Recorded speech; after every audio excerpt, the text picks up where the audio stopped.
now we're going to start our interview with Jessica Speziale. Is that right? Yes. Yes. Perfect. Proud of myself.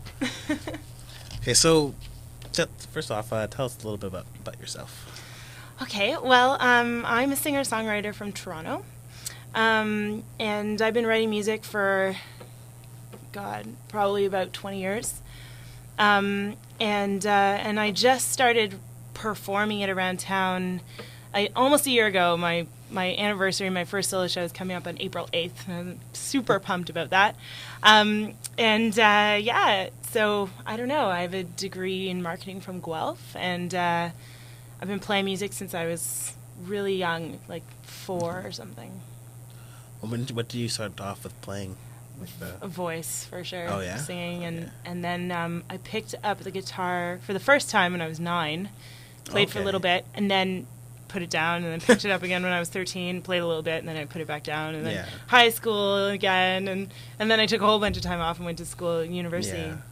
And so been playing, I guess, for a year and a half again. Okay. And I play the saxophone as well, so. Oh, really? Yeah. That's nifty. Yeah. I love the saxophone. That's great. So, you started writing music 15, 20 years ago on your kitchen table. So, yeah. So I guess where do you write it today? It still happens a lot at the kitchen table. Oftentimes, it also happens in that period between when you turn out the light at night and when you actually fall asleep. So I end up getting out of bed out of this like half dream state like a million times, and I keep a book in my drawer because of it. Oh yeah. And I write a lot on the living room couch now these days. Oh yeah. More comfortable than a table, I suppose. Comfortable. So with like the influx of modern technology, do you carry like a BlackBerry or iPhone, and when you're like say walking around like on the subway or something, just kind of type it in or something? Or? A lot of my friends do that, and then they laugh at me because I actually have a paper notebook and a pen that I cart around in my bag. My official seal of respect goes to you. Oh, thank you. Official seal. So the BlackBerry, I forget about it. I forget that there's capability to write in it, and that there's like the voice memo and whatever. So usually if I forget my notebook at home, it's the BlackBerry comes out because it's at a necessity. But typically I'm a paper and pen kind of girl. Yeah, really. A few people I've interviewed on my show, actually, we mentioned the whole iPhone, they're like, no. Like, what kind of question is that? Like, I think I only graduated from pencil, like, probably 5 years ago. Yeah. Moving on up.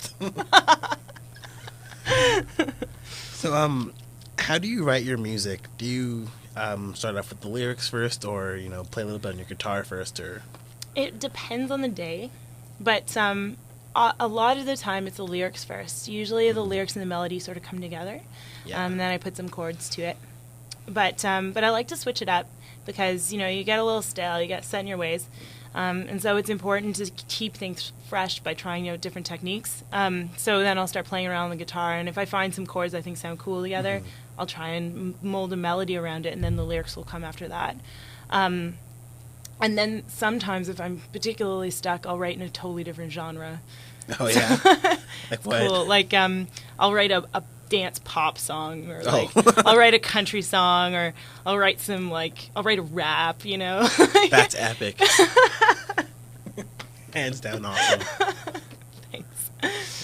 Exploring, I actually really like that. Do you explore like different genres when you write? I think because you find that kind of broadens your horizons with the music that you do, that you get more inspiration off of that. And it's great because every genre has its own sort of stereotypes, right? Yeah. So when you're really stuck and you're using those stereotypes to write something that you think is actually completely ridiculous, and then you fall in love with it because it's clever, or there's something about it that you like, and then it works its way in. Like, I have a whole bunch of verses that are just kind of floating around, or like concepts I want to use, and so I'll take a concept from like the country song and I'll plug it into a pop song later when I get my mojo back, so that's really interesting. It works. Mixing 2 genres into one song.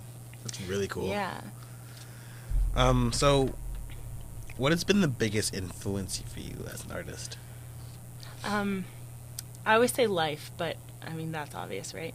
You know what? I think my biggest influence ever was Alanis Morissette. She started the whole thing.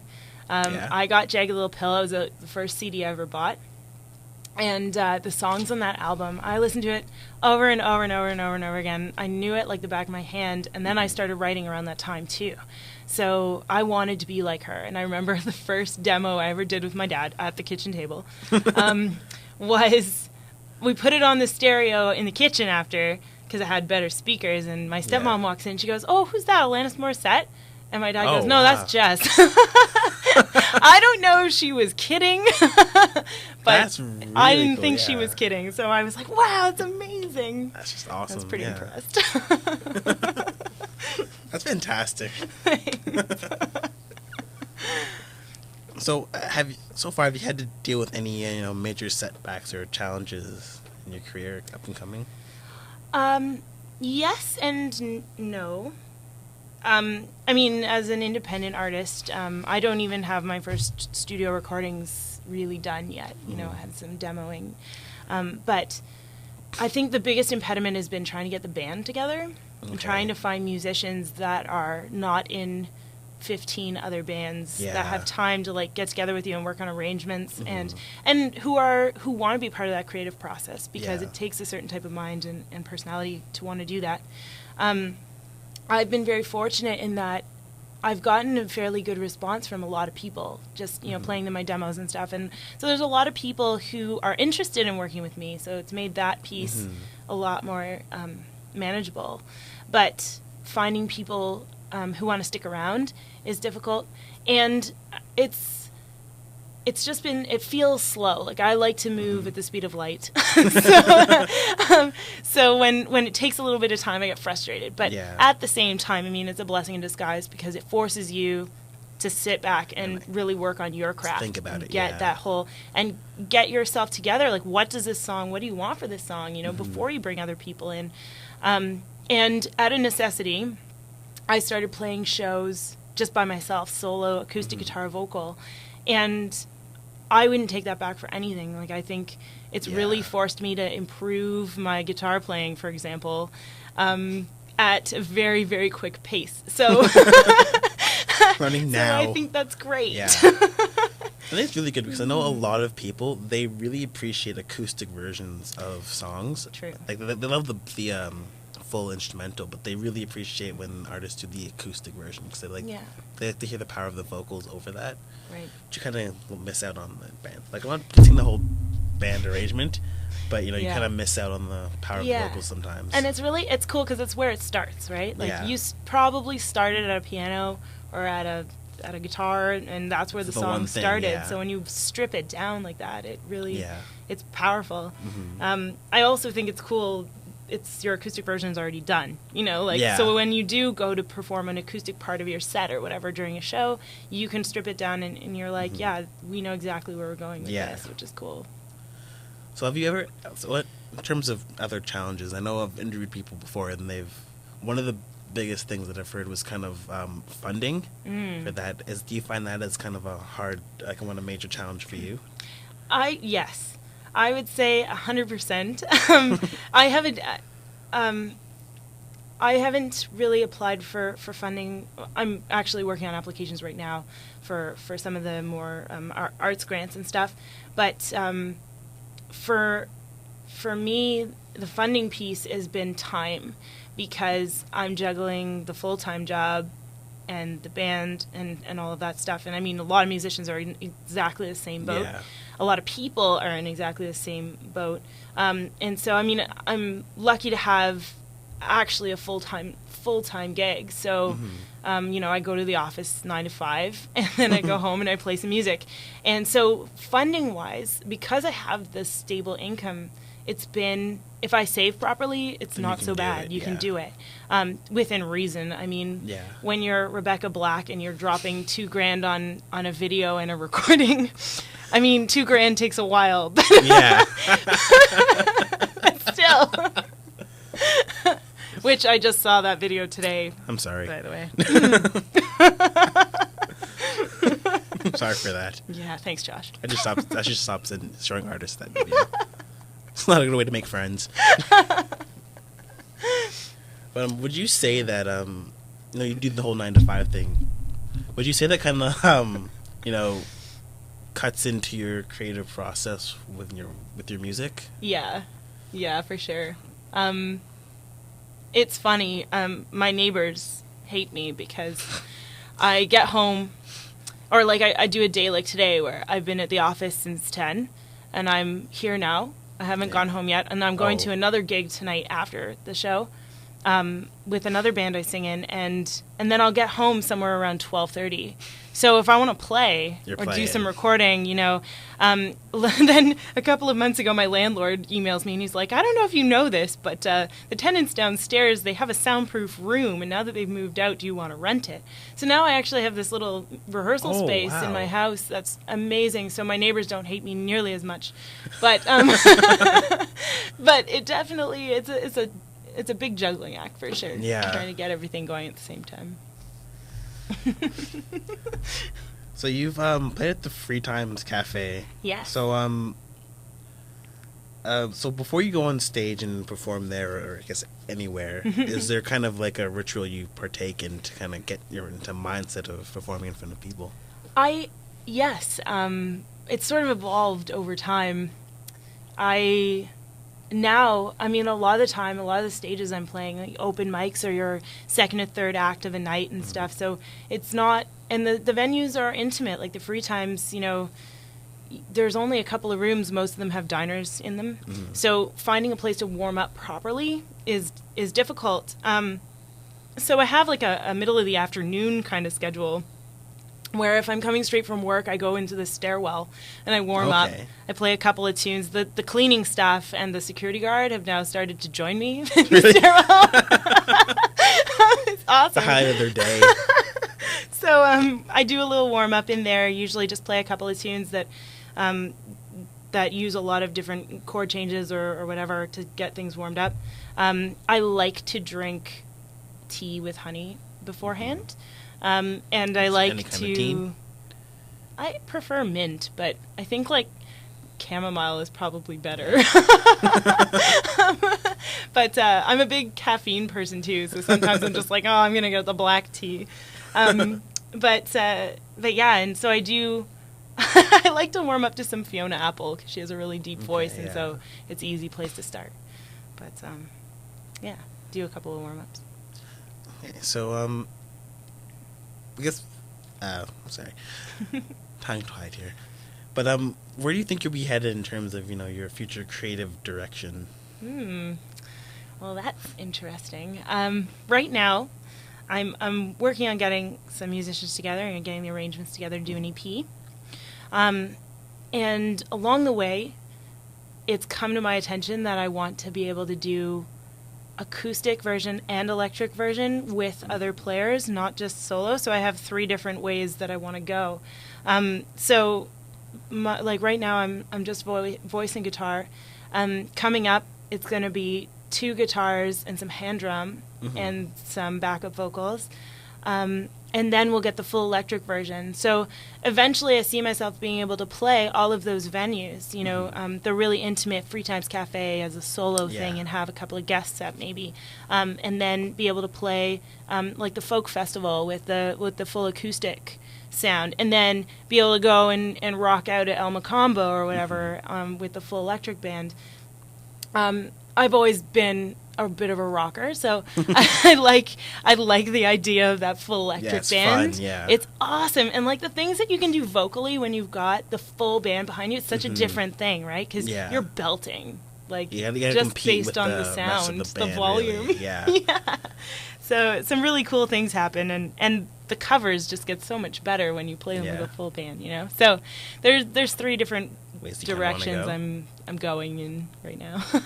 It's kind of a random question, but with a lot of musicians, for instance, if you listen to my show, I've talked about Linkin Park a lot, but like they kind of, after a while, they kind of just completely rewrite the style of music. Do you think you'd ever do that?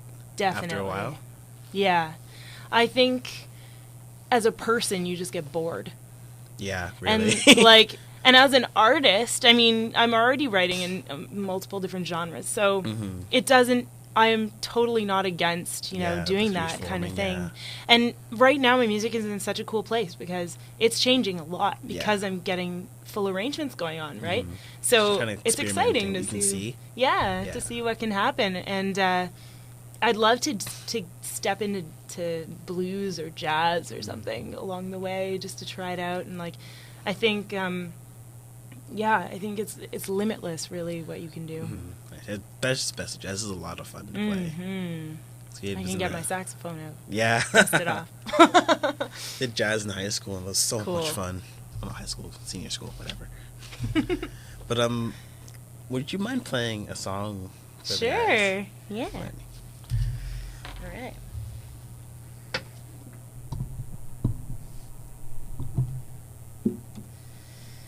All right, I'm going to play a song called Too Much to Take.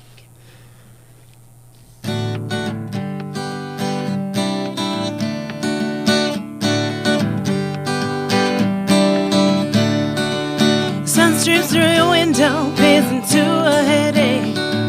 Your eyes are blinking open, but they're not seeing straight. It's 9:37 and you're barely awake. It's another day calling into work 'cause you're running late. And it's too much to take. It's too much to believe in at once. Too much to take. But I know that we can make it okay.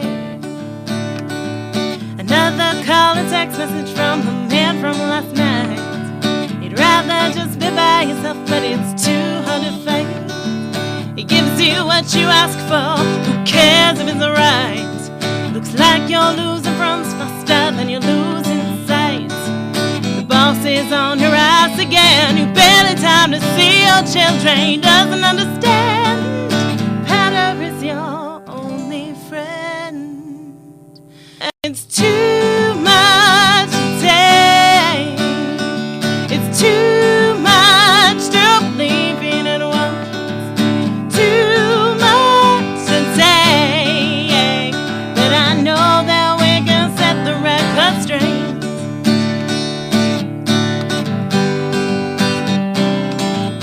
Whoa,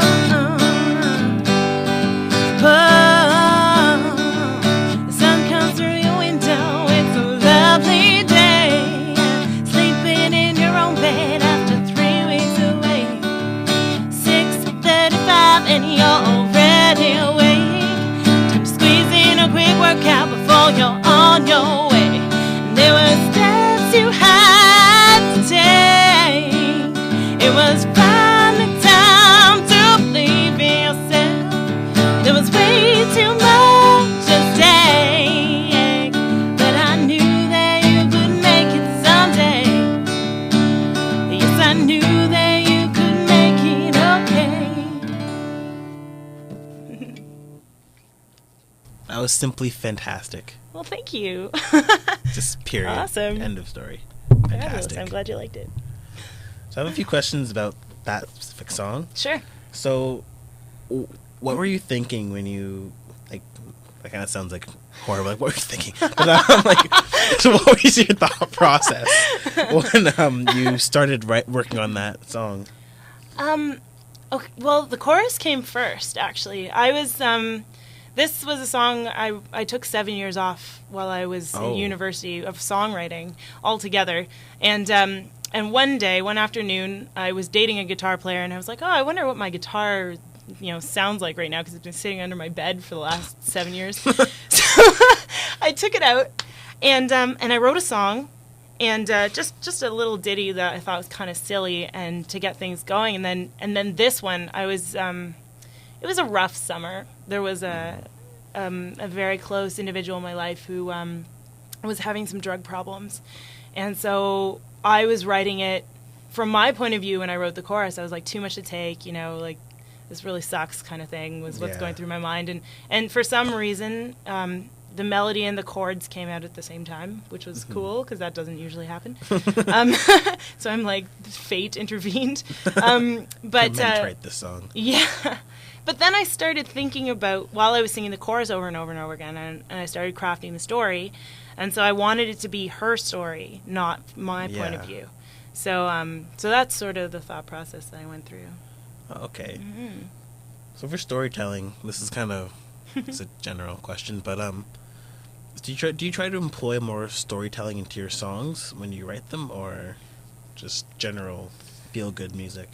I think I just tell stories by nature is what happens, because I don't really think about it. Like I'm not usually thinking, okay, this has got to be a story from beginning to end. And some songs aren't, but it is playing with a feeling and playing with an emotion and seeing what happens and how you can present that. So oftentimes I like telling a story because even a story that's not literal gets the point across for me better than some disjointed words. I mean, there are songwriters out there like Daniel Johns from Silverchair can say a bunch of concepts all together and just feed you this emotion that is incredible. Yeah. And for me, I tend to feel like my songs get a little too emo when I do that. So I'm like, okay, storytelling seems to work for me, and I can inflict a little bit of humor because I like that part too. Yeah. Humor's always fun. Yeah. So going back to the song you just played, how long did it take you to kind of complete your satisfaction? Or are you not satisfied? Or This one, I wrote the basic song in probably about 45 minutes. But I always think of songs as babies. So they're born, and then you have to play with them a lot. Yeah. And then they grow, and then they change, and then they mature, and then you record them, and I think of it as sort of a baby picture. And then it continues to evolve. Yeah. So this one was an experiment for me, too, because I didn't like the way it turned out. I thought it was too long. Okay. I thought it was too narrative. And so I added the bridge, the change in the middle, about 5 or 6 months after I'd written it. Okay. And I'm really happy with it now. I think that just sort of made it for me. But it's definitely always a work in progress. But I had never done that before until that point. Oh, really? Like usually full songs would come out, and if it wasn't a full song, I wouldn't even bother with it. Yeah. But that one was one that I sort of intentionally crafted. So I'm kind of pleased. It was a new experience, and I think it went well. I definitely think it went well. Thanks. So do you think the way you kind of crafted this song influenced how you do songs now? Yeah, big time. Then I started thinking, well, if I can revisit a song and make it sound better, like, why not? Why can't I do that for everyone? And what happens if I write some lyrics on the train, and then, I'm listening to my headphones anyway, I can't be playing the guitar on the train, so I'm like, okay, and then I take it home and then work on it and whatever. And so a bunch of songs were written in different methods than I was used to after that. So it really did open some doors. It's evolved, like, your entire reading style. Yeah. It's always really good. Pretty fun. Yeah. Okay, so is there anything else you'd like to add to this interview? Well, if you like what you hear, you should. All the listeners out there. Thanks.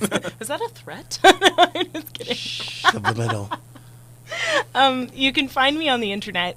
I'm on myspace.com/Jessica Speziale or reverbnation.com/Jessica Speziale, and Speziale is Speziale. Yeah. I'm also on Facebook. And then I play around Ontario. So I have show dates up on the internet. My next show in the Toronto area is in Etobicoke at the Rock Pile, April 8th, which is the anniversary of my first solo show, so I'm really looking forward to it. Tickets are $10. Get in touch with me in advance if you want some of those, or $15 at the door. That's awesome. And I'm sure you guys can find us on Radio Nation's page on Facebook. Yes. Nick's probably put her on his Facebook page, and we'll, along with the Connection Media Network, we're trying to be more community involved this summer, so we'll probably add her on to our roster of artists. Awesome. So you can check her out on there. Great. It's going to be great to have you on that site. Fantastic. But we're going to take another quick break and then close off the show. Well, thanks for having me. Thank you so much for being on the show.